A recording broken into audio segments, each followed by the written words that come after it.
don't feel like you gotta go crazy here. You've got your celery next to it in case. Yeah, that's worse than chicken.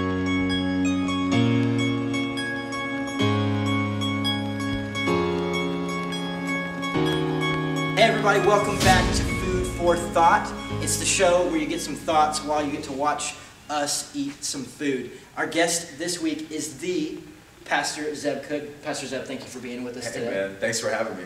How do you, now, scale of 1 to 10, are you excited, nervous? How are you feeling about this? If 10 is like, I can't wait to eat these chicken wings, 0 is like, anything else, please? Like, where are you at on this? Yeah, so I like chicken wings. So there's a 10 there. I'm fired up about chicken wings. But I'm pretty picky about food, especially hot stuff. Yeah. And I pretty much avoid hot stuff. Okay. And 2 of these smell hot. So, I'm a little nervous. I got out of the truck. I didn't really notice when I got them, and then I got out of the truck, and I was like, there's a little temperature in the nostrils. I feel like my bald head's going to bead sweat. That's how I feel. The I little think that's rays. Yeah. Cool. So today we've got some wings from Apex Wings, trying to support some local folks. So check them out. They've got really good tater tots too, but we are not eating those today.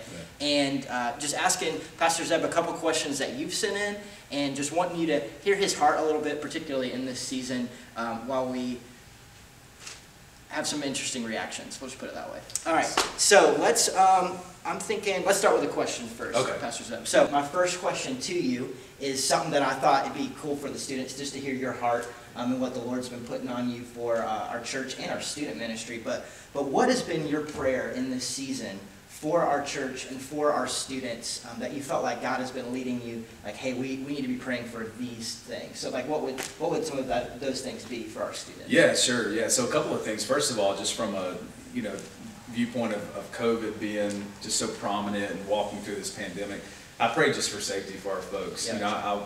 I've seen just in our own life, we have some family members and friends that have been impacted with this virus, and so it's a real thing. And just praying that everyone stays safe. I still want everyone to live life and enjoy life and not be cooped up, but at the same time be cautious and safe until we get to the other side of this. So that's been a constant prayer.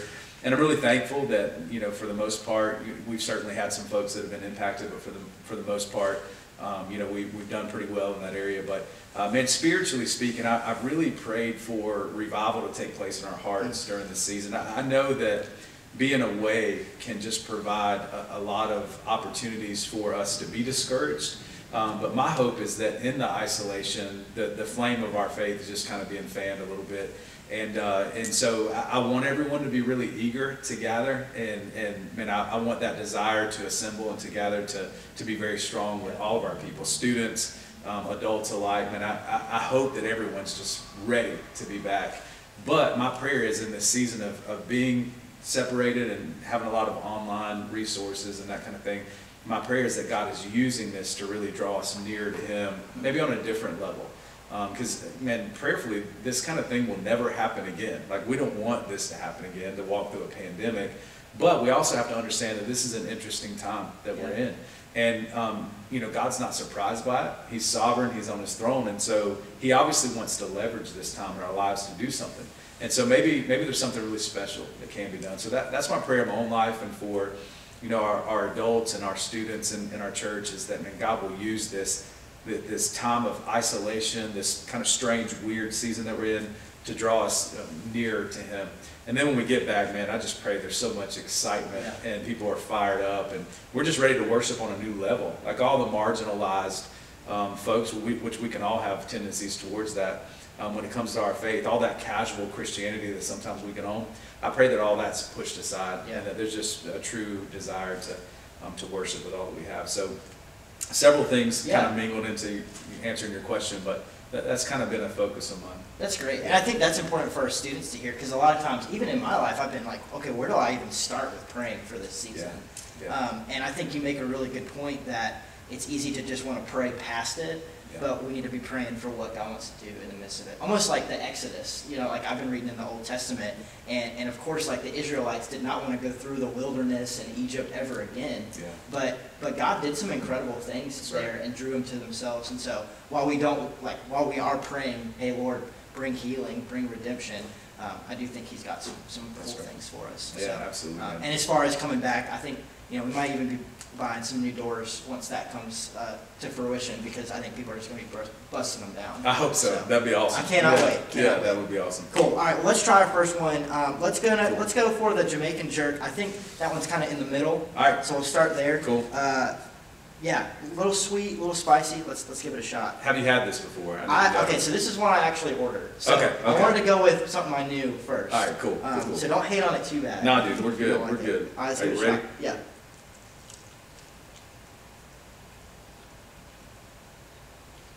All right, the kick comes at the end. I'm feeling it, but I'm a fan. these are good, man. Okay. These are good. Yeah, that's I would worth order the this second. too. That's worth the second bite.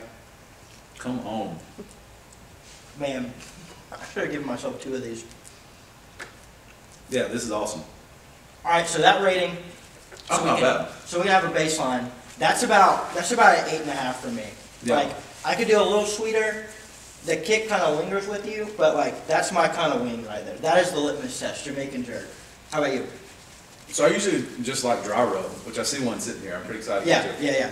But man, that was really good. Like better than I thought it would be. So I would go at 8 as well. I would totally order that. Okay. I would order that all day long. So Yeah. 8 is a good number for me. Hey, next week we can throw the mask on and get some wings. Come on, I'm with it. All right, awesome. I don't know, it's getting a little spicy right now. Is Be truthful with it you. sitting on the tongue? I feel it in my teeth a little bit. Well, you have 3 drinks right there. Yeah, so I think I'm gonna you're need be all of okay. them. I was making fun of you, but it's sitting on me a little bit too. Wow. Okay. Maybe it's 7. We'll check in at the end and Okay. see if it's lower. Yeah. All right. Another question. So I've had a couple students, particularly in this season, who God really has been working on, and it's been really cool to see. And they've asked me, Tyler, like, I want to get more serious with my faith. Like, like I need to, I want to. And so I was just going to ask you, just a couple small things, a couple practical things that our students could do that have said, I want to be more serious with God. What's a couple action steps they can take in this season? Yeah, that's a great question. First of all, my tongue is on fire, so that number is going down. All right, are we at 6 now? Yeah, but the first bite was awesome. But that's an awesome question. So a couple of things. First of all, some of the low-hanging fruit in that question. So a couple of communicable attributes of God are the word and prayer, right? So that's kind of the low-hanging fruit. If you want to connect with Christ, man, you have to spend time with him. And so I know Pastor Tyler I've heard you mention it from the pulpit here several times, but has offered opportunities for you to connect with different reading plans and stuff like that. So that's just something that I would encourage you to just be really consistent with, not to just check the box and be done with it, but something that is a normal part of your life, right? Yeah. Like every day you wake up and you have that desire to get into the Word and to pray. And so those things are just vital. If you want to grow in your walk with Jesus, man, you have to know him and desire to get to know him more. And the way that we do that is through his word and through prayer. Yeah. And so we know that. But from a kind of a pragmatic viewpoint, in my own life, I became a Christian between my junior and senior year of high school. Yeah.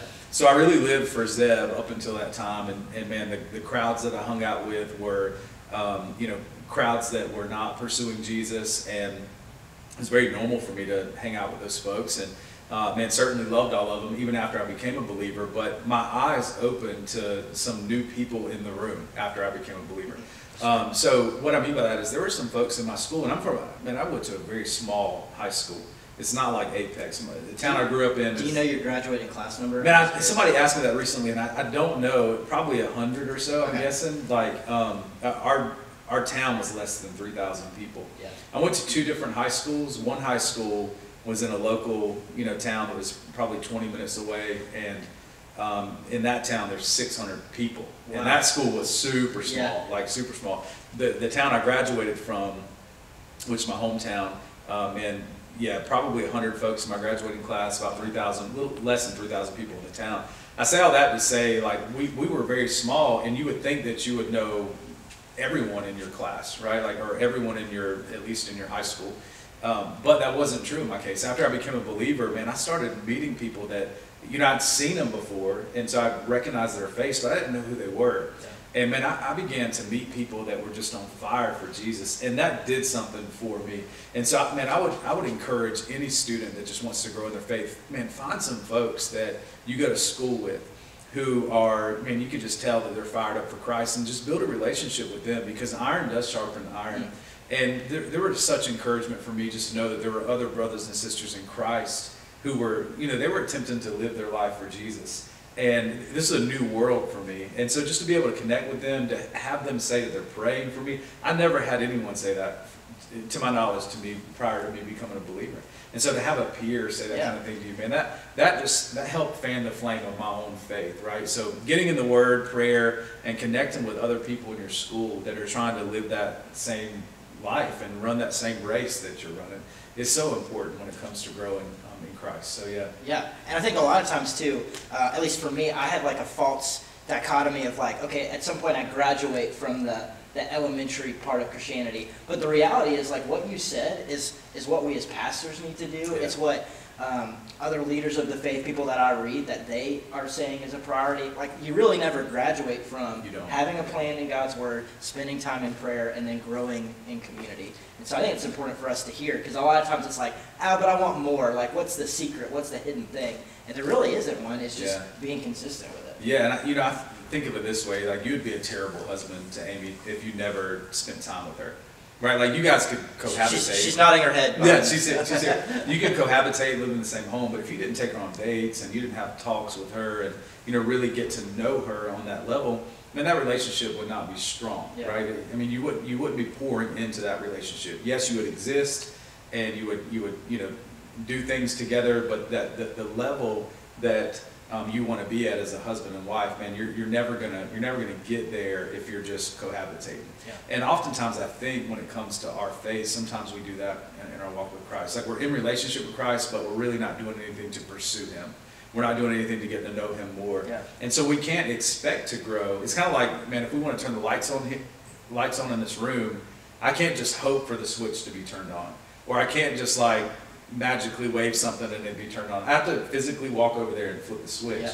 Yeah. And so we have to connect to the power of Christ and develop that relationship with Him. So we do have responsibility in that, and I think that's really important. Yeah. And we have to own that responsibility and really dig our heels in. The good thing about this is the Beatitude says those that hunger and thirst for righteousness, they'll be filled. And so it's like, man, you eat these wings and you're hungry for them, and it's good. But those that hunger and thirst for righteousness, you're filled. It feels good, but man, you've created a deeper hunger. Yeah. So the more you get to know Christ, the more you want to just lean in, and the more you want to know. And so you have to take that step, right? It's like people that, this is the last illustration I'll use, but people that fall in love with exercise, and they didn't get in shape overnight. They did the hard things, they put the time in, but then something started happening where they're enjoying it, and now they're into it, and they want to do it more and more and more. Yeah. And they develop this love and this passion. Well, there's some similarities there between our relationship with Christ and that, where the more we do it and hunger and thirst, the more passion we'll get, and we'll just continue to grow and grow and grow. Yeah, so cool how it builds like that. Yeah, man, it's awesome. But it requires that the step and step and step before it really starts to build. Yeah. Well, good. Well, I like that you talked about hunger there, and hopefully you were hungry. I know you mentioned that you were very excited about Fire Up, so let's do that one. Yeah,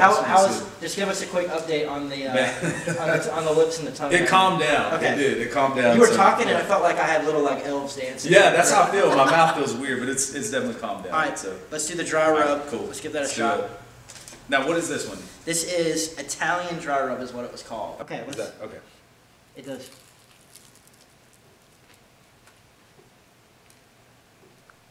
It tastes like a wing. It does. I mean, maybe I didn't get a lot of that rub. I see your rub, so I think I felt like I bit into it, but there's not a lot of flavor on this. No, one. Be truthful with you. No. Which, I mean, it's not hot. It was safe. Yeah. It was safe. This was a good kind of palate cleanser. Mm-hmm. This is like, for those that get everything plain, like this is your wing right here. Yeah. I guess the Italians just don't do a lot of seasoning since it's an Italian dry rub. I'm a little disappointed. I mean, it's good. It's good. The like wing itself. It's not hot, so I'm down with that. But yeah. All right, I found some seasoning. I'm gonna go for this part just to double check. Dude, I bit all into the seasoning. There's not a whole lot to this. Okay. Well. But I would order it. But you because it's safe. It's safe, man. I can handle this. Jeff's gonna go 4 a little bit unsafe, and then 4 of these, and he can just Yeah, I could totally do that. Okay. Yeah. All right, I'm giving that. I mean, it was still good. My lips don't taste like they're on fire. Yeah. I'll go 6.5. 6.5 for me. I was thinking 6. That's what I was thinking. But I would totally order that because it's a great wing. Yeah, it is. It's crispy. It's kind of like most people probably wouldn't like this. Yeah. But for me, the way that I work, I would like this because there's not like these weird veins that you're getting into. You're not getting anything sketchy. Listen. Yeah. All right. Quick story. I used to work my sophomore year at App when I went to college. I worked in the food services place, and I worked Monday nights. I prepped the wings, and then Tuesday night was wing night, and I worked in the dish room. And so I literally saw it from like beginning to end. I didn't eat wings like my whole college career after that. So these are definitely quality wings. Okay. Yeah. So I'm still not sure with the number on the first one. Yeah. It was a little hot. What are we at now? Is it below the second one? But I would choose the dry rub. Okay. Just because it made my teeth feel funny. All right, man. All right, another question for you. So I had a student who asked me to ask you, so I'm passing it along. Tyler, does Pastor Zeb have a book recommendation? You know, I've got a couple weeks before school starts. Would be interested in knocking out a book, so I'm just curious. Do you have any that you would recommend to a student? Yeah, man. I'm kind of a book nerd. I love to read. I believe leaders are readers, readers are leaders. I think it's important to read. So one book, just thinking through this question, man. One book that, if I were in high school and I got a hold of this book, I believe it would fire me up as a believer. Nick Ripken's The Insanity of God. Love that book. Like I feel like it would be so good. Obviously, he spent some time in Somalia, and they went through some really difficult things as missionaries. He and his wife and his family, and just seeing someone who is faithful through all of that and just willing to give his life. And man, one of the fascinating things about the book is seeing God's supernatural hand at work, right? Like that just fired me up. What it does for me is, man, obviously we want to go to the uttermost parts of the earth, and we want to share the gospel. We want to go all throughout North America and share the gospel. But if I'm going back to high school or middle school and I read that book, what it does for me is it helps me to see, you know what, man, this is my mission field that I wake up to every day. Just like the Ripkens, I know that name is an alias, but just like the Ripkens are waking up in Somalia and kind of the greater Middle East area to do missions, we're waking up in Apex, North Carolina every day. And so what does it look like for me to live on mission for Christ? And I may not face some of the same threats that they face, but I'll certainly face some. I'll face some struggles, some hardship, maybe there's some verbal persecution that I'll face, whatever. But man, how can I live for Jesus in a bold way? And I think that this book would just prop me up and really encourage me and send me out. As an adult, it has. There's no doubt. I read it several years ago. But even as a pastor, it's certainly propped me up and has encouraged me to be what Christ has called me to be. But man, I'm thinking as a student, that book would be awesome just to dig into and be motivated by. Oh, awesome. I've got a copy of that, so if you want to read it, students, let us know, and I will let you borrow it. That book really changed my life. Actually, right around the time I was working on those chicken wings, my sophomore year of college. Nice. I was reading it. I worked at a Lifeway, and I was reading it on my break, and ended up buying it, took it home, and it just changed my perspective. And I even think back to our last session on the Beatitudes, and we were talking about persecution for righteousness' sake, and I think that book has a lot to say about that. But absolutely. That book will change you. It really will. So great recommendation. No, thanks, man. Awesome. All right, well, I think you're probably the most nervous about this one, so let's go ahead and knock it out. So this is hotter than the this is hotter. Come on. It's sweeter, but it's hotter. So this is mango habanero. So he's got some citrus. A little sweet vibe. So you don't feel like you got to go crazy here. You've got your celery next to it in case. Yeah, that's worse than chicken wing. So hey, basically you said, all right, this one was sweet too, right? Yeah. This was I would say Jamaican. sweeter, but also hotter. All right, so this started out awesome and sweet, and then my teeth started hurting. So if this is going to taste good at the beginning, I'm wondering how I'm going to answer the last question. All right, well, we'll figure it out. Right. If I have to call an audible, we do. No, we're good. Let's do it. All right, 1, 2, 3.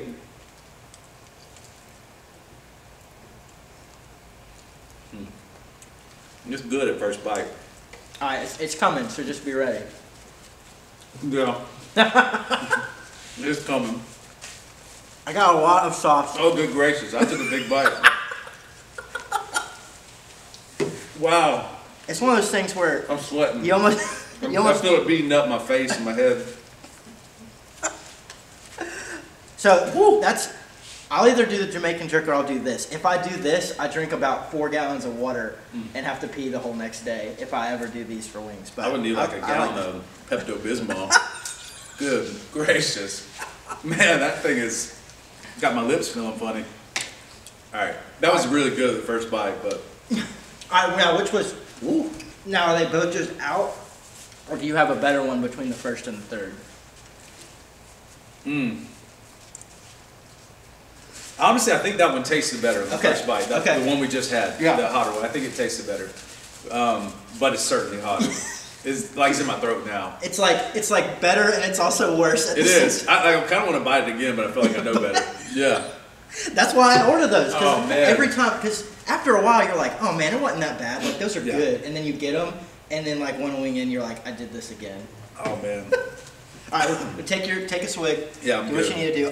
That one probably gets a 9 for me. That's like my favorite. It's the best tasting wing. But that's at the cusp. Like if I went any hotter, go ahead and call the ambulance. Yeah, Like, yeah. So as far as that goes, taste, I'd give it an 8 or 9 too. It's the best tasting wing that we had, but I couldn't handle it. So you just need just the mango. Yeah. If I'm dieting, man, let's do that. Yeah, because I'll just skip the habanero straight to mango. Yeah. I'm sure the habanero adds to how good it tastes, but man, I don't do good with hot stuff. I feel it all. I'm impressed. Yeah. I mean, you don't look too red. Yeah. You did a good job. I felt it for a second, like my whole. You know how you get flushed sometimes? Like I felt that way. It was rushing. Yeah, it was rushing, but I'm doing a little better now. Are you good for our last question? Yeah, I'm good, man. All right. My sinuses are clear. Yeah, you're good. Yeah, you're good to go. All right, last question. So we started the series in Daniel, which I'm really excited about. I think it's super timely.